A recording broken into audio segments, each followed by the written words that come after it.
Bonjour,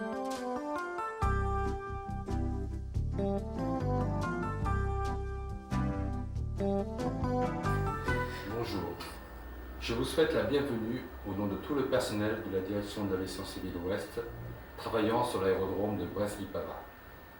Vous allez passer 4 semaines parmi nous, dans un aéroport en plein développement, sur le plan du trafic, des installations et du personnel, où les conditions météorologiques sont souvent, disons, particulières, dans une région très typée et très intéressante, où vous avez d'ailleurs peut-être des attaches. Je vous souhaite donc un bon séjour parmi nous.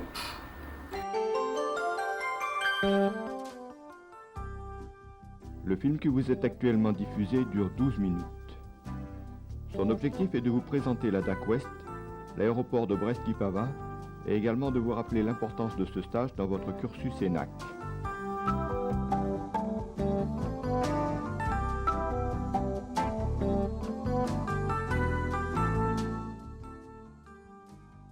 Le stage ARPT se situe dans le module 2 de votre formation. Ce module comporte également un stage de pilotage et un stage d'anglais. Au cours du module 1, vous vous êtes familiarisé au contrôle essentiellement en situation fictive. Le stage ARPT est votre premier contact professionnel avec le contrôle réel.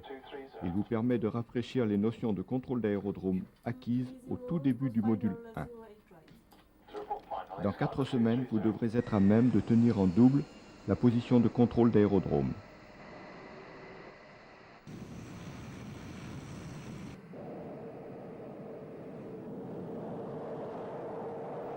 Vous aurez de plus l'occasion au cours de ces 4 semaines de visiter la base aéronavale de Landivisiau, l'aérodrome de Quimper distant de 80 km et le CRNA Ouest. Notez au passage que le CRNA Ouest ne fait pas partie de la DAC Ouest.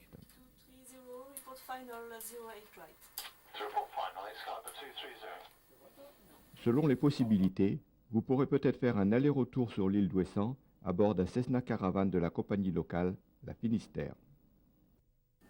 Enfin, nous vous rappelons que ce stage n'est pas sanctionné par une qualification. Nous remplissons simplement une fiche d'évaluation sommative de fin de stage sur laquelle apparaissent le résultat de votre stage, donc si c'est suffisant, s'il est acceptable ou s'il est bien.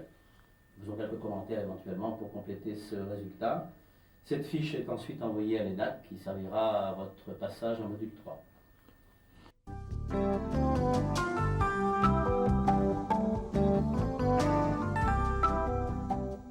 La France est divisée en 7 directions de l'aviation civile ou DAC. La DAC Ouest recouvre les régions administratives de Bretagne, de Basse-Normandie et des Pays de Loire. À chacune de ces régions est associé un district aéronautique dont les sièges sont respectivement Rennes, Deauville et Nantes.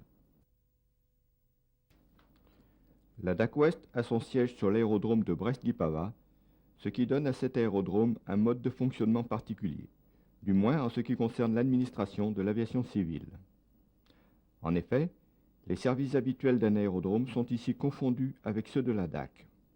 À ce titre, le directeur de la DAC est aussi le directeur de l'aérodrome. Le siège de la DAC comporte 3 départements. Le département administration, ou D1, s'occupe en particulier de la situation administrative des personnels, de la comptabilité et des moyens généraux. Le chef du département D1 est Pascal Kusowski. Le département programme, ou D3, s'occupe de toute l'infrastructure génie civil de la DAC, de la sûreté, de l'environnement. Le chef du département D3 est Michel Roussel. Enfin, le département opération, ou D2, a en charge toute la navigation aérienne, dont le contrôle aérien dans les espaces qui ne sont pas de la responsabilité du CRNA Ouest. Le chef du département D2 est Jean-René Buard.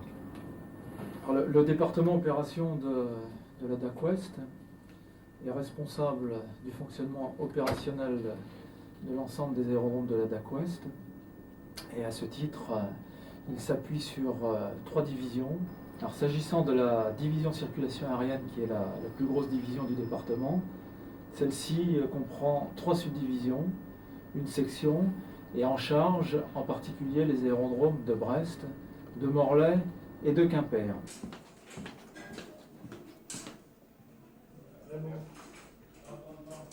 La DAC Ouest n'existe que depuis le 1er janvier 1994 et elle occupe donc des locaux provisoires, anciens et exigus. Ils seront remplacés en 1996 par des bâtiments neufs qui compléteront le bloc technique actuel.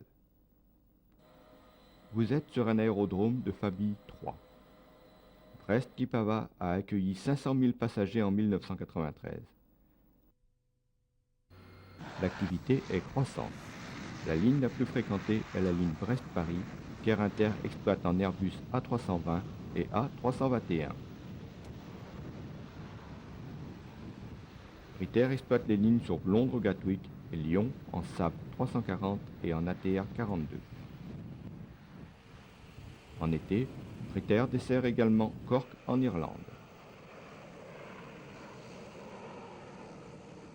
Finistère dessert évidemment l'île d'Ouessant, et ce, en Cessna Caravan de 9 places et en VFR. Flandre dessert l'île depuis Brest en Beech 1900 de 19 places avec escale à Rennes. De nombreuses compagnies charter desservent des destinations lointaines et variées tout au long de l'année. Cette activité a actuellement un taux de croissance élevé à Brest-Kipava.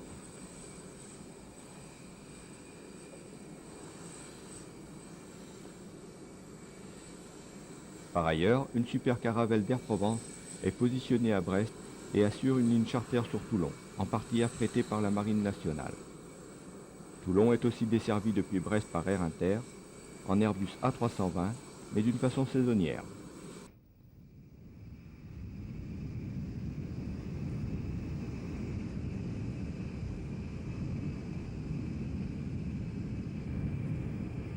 L'activité fret, bien qu'irrégulière, contribue au dynamisme de l'aéroport.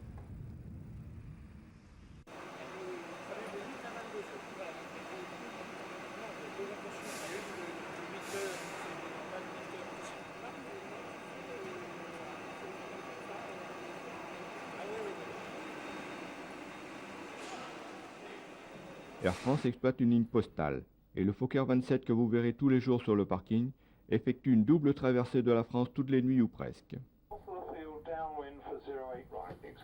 Votre travail à la tour sera aussi de contrôler l'aviation légère, puisqu'un aéroclub, une école de pilotage et des avions d'affaires sont basés sur l'aérodrome.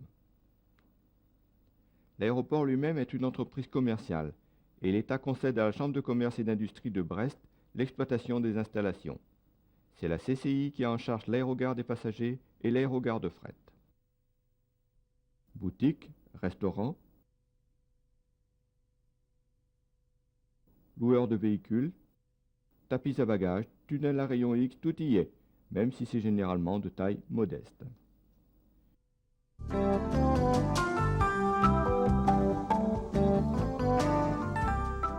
Vous aurez l'occasion de parcourir le domaine aéroportuaire, mais en voici déjà un petit aperçu. Il est composé de 452 hectares. Il y a 2 pistes parallèles orientées 0,77, 257 degrés. La piste dite secondaire, située au nord du terrain, réservée aux avions légers, mesure 700 mètres de long sur 18 mètres de large.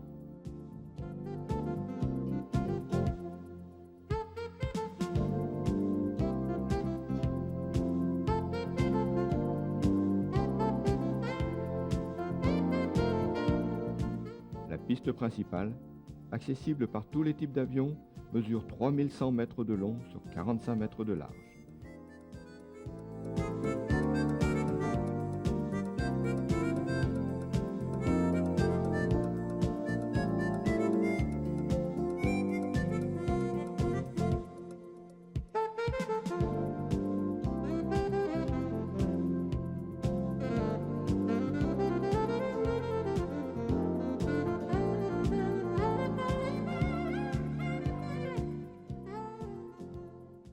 Elle est équipée de moyens permettant les approches de catégorie 3.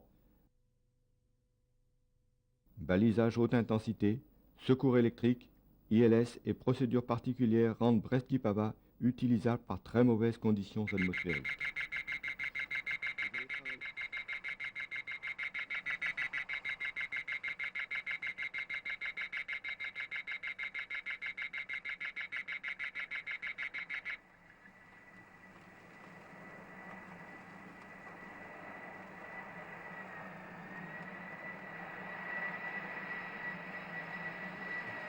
tout de suite, vous remontez au domestique, 39 Charlie. Plus 212, 24 mètres.